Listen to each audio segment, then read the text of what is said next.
on the way na tayo mga katropa sa tagpuan namin nila Bianca at saka ni Justin. Papunta kami ngayon ng Antipolo mga katropa. Kung natatandaan nyo, napanood nyo yung bumili kami ng PCX na nakaraang linggo yata yun. Papabless na ngayon sa Antipolo yung kanilang nabiling PCX 160. Galing tayo ng Vikings at tayo ay nagpa-reserve para mamaya po sa dinner time. Medyo makulimlim sana hindi naman kami ulanin. Available naman yung mga pagpapabless ng mga motor or sasakyan sa Antipolo Church. Oh, paano yan?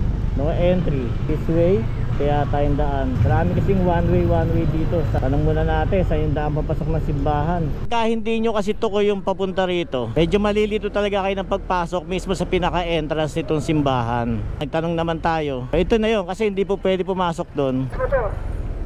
Papasok na ba yung mga motor po? Ayun, pasok daw tayo. Pasok.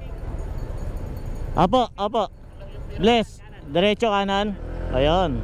Alright, let's go. Dito yan. Mag-guide naman dito. Tuturo naman tayo kung saan po pwesto eh. Oh, picture muna. Okay. Saan yung mga pwestuhan ng mga ibe-bless. Yung mga bibinyagan po. Ayun lang naman eh. Ako saan ako pwede? Binyag na ako eh. Gilid na lang po. So doon tayo. So dito tayo.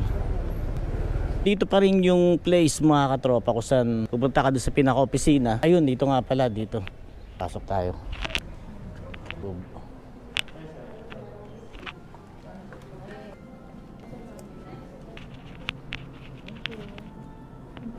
Okay na? So ayun na. Okay na.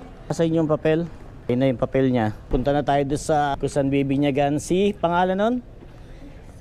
Si Uno. Bakit daw Uno? Kasi una pa lang. So pag nagkaroon siya ng pangalawang motor, ang sunod na pangalan ay Dos. Pag bumili uli, Tres. So yun naman pagiging pangalan ng mga motor niya, Uno, Dos, Tres. So dito naman next na dadalhin yung papel. Ayun, sila po ang mag-assist. So punta na tayo kay Uno. Okay na. Si Sir ang magbe-bless kay Uno. Sigurado na kayo, Uno pangalan yan, Uno. Okay. Pag bumili uli, Dos. Magandang hapon, tayo manalangin sa ngalan ng Ama, Anak, Espiritu Santo. Amen. Ang pagpapahayag ng mabuting balita ng Panginoon ayon kay San Juan. Papuri sa iyo, Panginoon. Mabuting balita ng Panginoon. Labo sa mga tao, ang loob paglilibang, iyong ipadama na si Kristi kasama sa kasama mo at ng Espiritu Santo, ang larawan ng mahal na Birhen, Rosaryo, at ang lahat ng gamit pampanalangin upang makatulong sa kasalukuyang buhay sa ikaunlad sa paggawa ng kabutihan upang makamit ang ligaya sa kalangitan sa pamamagitan ni Jesucristo kasama ng Espiritu Santo, walhati sa Ama, sa Anak, at sa walang hanggan. Mabuting paglalakbay, Diyolo, ipanalangin, pagpalain ko tayo sa at Anak, Espiritu Santo.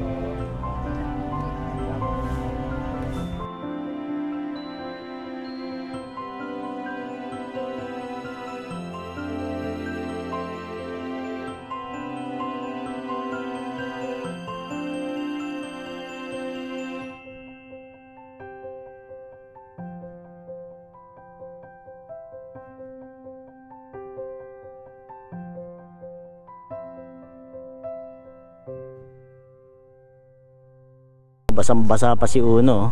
Oh. Binyagan na siya, blessed na siya, mas safe na siya ibiyahe. So okay na. Tara tayo. Oh, sige. Tara. Sisimba daw muna kami. Ipa-bless nyo pa uli doon. Nabasa ba? Nabasa? Ako nga din, nabasa eh. Parang bumait ako bigla eh.